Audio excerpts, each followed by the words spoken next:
Sahabat cahaya kisah Islami, pernahkah Anda merasakan ketenangan luar biasa ketika melantunkan sholawat?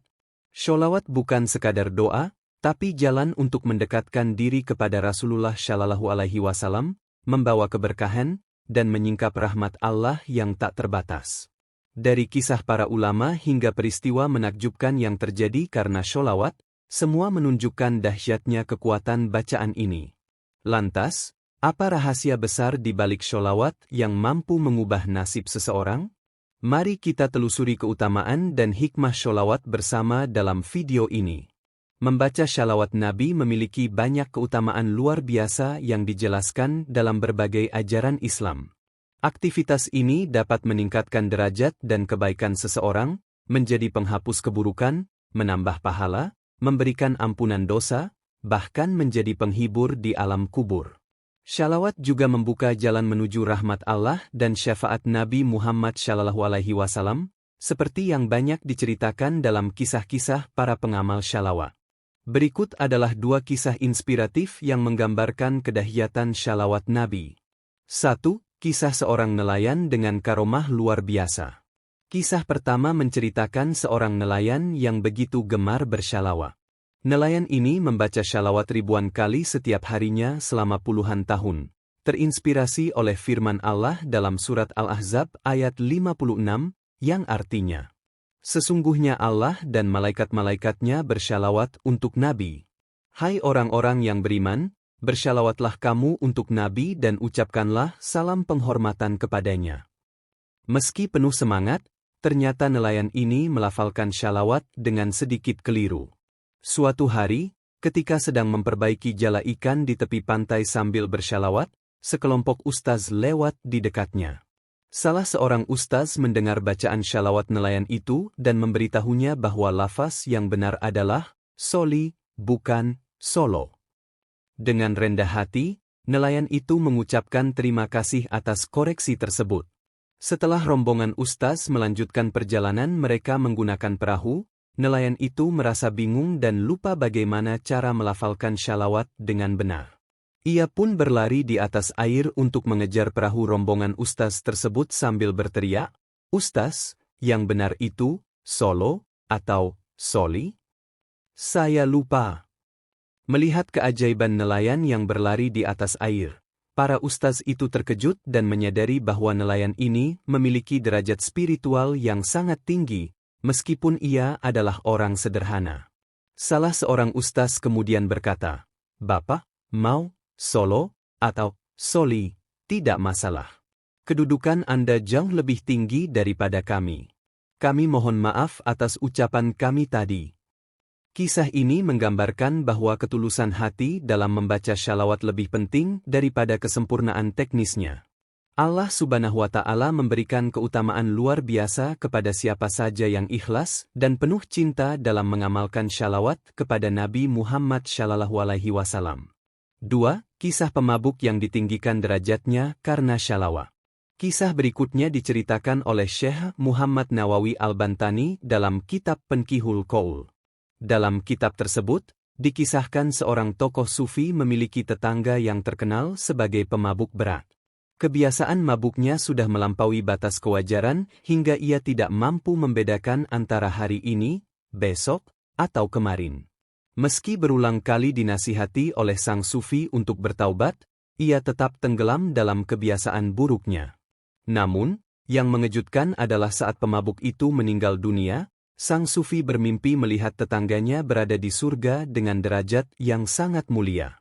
Ia mengenakan perhiasan hijau yang melambangkan kebesaran dan kemegahan di surga. Terheran-heran, sang sufi bertanya, "Bagaimana bisa engkau, yang selama hidup dikenal sebagai pemabuk, mendapatkan kedudukan semulia ini?"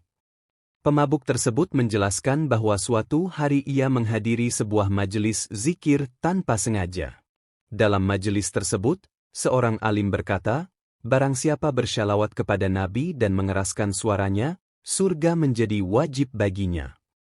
Mendengar ucapan itu, orang alim tersebut langsung mengeraskan bacaan sholawat, diikuti oleh seluruh jamaah. Tanpa disadari, pemabuk itu turut mengeraskan bacaan shalawatnya pada saat itu. Allah Subhanahu wa Ta'ala pun mengampuni seluruh dosa orang-orang yang hadir, termasuk dosa-dosa pemabuk tersebut. Kisah ini bukanlah pembenaran atas perilaku mabuk-mabukan, yang jelas-jelas diharamkan dalam Islam. Sebaliknya, kisah ini menunjukkan betapa luasnya rahmat dan kasih sayang Allah bagi mereka yang membaca shalawat kepada Nabi Muhammad SAW. Shalawat dapat menjadi jalan menuju pengampunan dosa dan kedekatan dengan Allah, bahkan untuk seseorang yang tampaknya jauh dari kebaikan. 3. Kisah orang soleh yang sempat berhenti mengamalkan sholawat Nabi. Pada suatu masa, hiduplah seorang pria saleh yang rutin membaca shalawat kepada Nabi Muhammad SAW setiap hari. Berkat amalannya itu, ia sering bermimpi bertemu Rasulullah.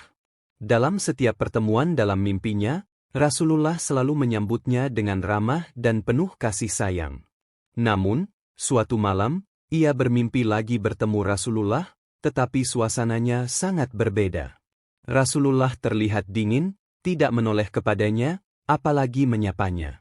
Dengan hati yang diliputi rasa sedih, ia bertanya, "Wahai Rasulullah, apakah engkau sedang marah kepadaku?" Rasulullah tidak menjawab, hanya diam. Setelah beberapa saat, Rasulullah berbicara, "Aku tidak mengenalmu." Mendengar itu, pria tersebut bingung dan bertanya, "Bagaimana mungkin engkau tidak mengenaliku, wahai Rasulullah? Bukankah aku adalah salah satu umatmu? Ulama selalu mengatakan bahwa engkau lebih mengenal umatmu daripada seorang ibu mengenal anaknya." Rasulullah menjawab, "Benar, aku mengenal umatku. Namun, aku mengenal mereka berdasarkan kekuatan shalawat yang mereka lantunkan kepadaku. Kau tidak lagi mengingatku melalui shalawat." Pria itu terbangun dari tidurnya dengan hati yang penuh penyesalan. Ia baru menyadari bahwa selama beberapa bulan terakhir, ia telah lalai membaca shalawat. Sejak saat itu, ia bertekad untuk memperbaiki dirinya. Setiap hari, ia mulai membaca shalawat sebanyak 100 kali. Ketekunan itu membuahkan hasil. Suatu malam, ia kembali bermimpi bertemu Rasulullah. Dan kali ini, Rasulullah menyambutnya dengan kehangatan seperti dulu. 4. Kisah Al-Imam Sufyan Ats-Tsauri dan seorang peziarah. Al-Imam Sufyan Ats-Tsauri adalah seorang ulama besar. Suatu hari, saat beliau sedang tawaf mengelilingi Ka'bah, ia memperhatikan seorang pria yang senantiasa melantunkan shalawat setiap kali melangkah. Hal ini menarik perhatiannya karena pria itu tidak mengucapkan bacaan tasbih atau tahlil seperti peziarah lainnya. Sufyan mendekati pria tersebut dan bertanya, "Mengapa engkau hanya membaca shalawat dan meninggalkan tasbih serta tahlil? Apakah ada alasan khusus di balik amalanmu ini?" Pria itu menjawab, "Siapakah engkau yang menanyakan hal ini? Semoga Allah merahmatimu." Sufyan memperkenalkan dirinya, "Aku adalah Sufyan Ats-Tsauri." Mendengar nama besar itu, pria tersebut berkata, "Jika bukan karena engkau adalah seorang yang istimewa, aku tidak akan menceritakan rahasia ini." Ia kemudian bercerita, "Dahulu, aku melaksanakan ibadah haji bersama ayahku. Namun, tiba-tiba ayahku meninggal dunia. Saat itu, wajahnya tampak hitam kelam. Aku sangat sedih dan kaget, tetapi tetap melanjutkan prosesi pemakaman. Setelah memandikan dan mensyalatkannya, aku tertidur karena kelelahan. Dalam tidurku, aku bermimpi bertemu dengan seorang pria yang sangat tampan, bercahaya, dan harum semerbak. Ia mendekati jenazah ayahku dan mengusap wajahnya dengan tangan bercahaya itu. Seketika, wajah ayahku berubah menjadi putih berseri-seri. Aku segera bertanya kepadanya, 'Siapakah engkau, wahai hamba Allah? Mengapa wajah ayahku berubah menjadi bersinar setelah kau sentuh?' Pria itu menjawab, 'Aku adalah Muhammad Rasulullah, pemilik mukjizat Al-Quran. Ayahmu semasa hidupnya banyak berbuat dosa. Namun, karena ia sering membaca shalawat kepadaku, aku datang untuk memberikan syafaat baginya.' Pria itu melanjutkan ceritanya kepada Sufyan. Sejak saat itu, aku berjanji untuk tidak pernah meninggalkan shalawat kepada Nabi Muhammad SAW. 5. Kisah tragis pembenci shalawat.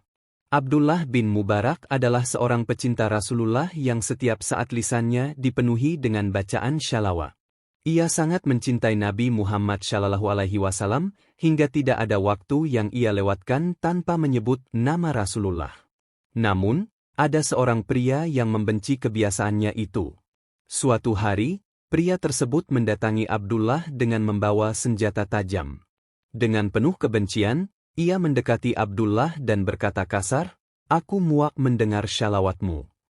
Tanpa ampun, pria itu memotong lidah Abdullah hingga terjatuh ke tanah. Abdullah merintih kesakitan, sementara pria itu pergi dengan perasaan puas karena merasa telah menghentikan suara shalawat yang ia benci. Namun, para malaikat mencatat perbuatan kejam tersebut, dan hukuman dari Allah tidak dapat dihindarkan. Dalam penderitaannya, Abdullah tetap mengingat Rasulullah dalam hatinya. Ia berdoa dan mengeluhkan kejadian tersebut. Rasulullah, yang mendengar keluhan itu, hadir dalam mimpi Abdullah. Dalam mimpinya, Rasulullah menghibur Abdullah dan berkata bahwa Allah akan memulihkan lidahnya. Keesokan harinya, keajaiban terjadi. Lidah Abdullah kembali seperti semula, dan ia bisa membaca shalawat lagi. Sementara itu, pria yang telah memotong lidahnya menerima balasan yang setimpal dari Allah. Ia mengalami penderitaan berat, dan anaknya, yang tidak tega melihat ayahnya menderita, memohon maaf kepada Abdullah. Sang anak bahkan berjanji untuk membaca shalawat sepanjang hidupnya sebagai bentuk tebusan. Abdullah yang berhati lembut memaafkan pria tersebut atas permintaan anaknya.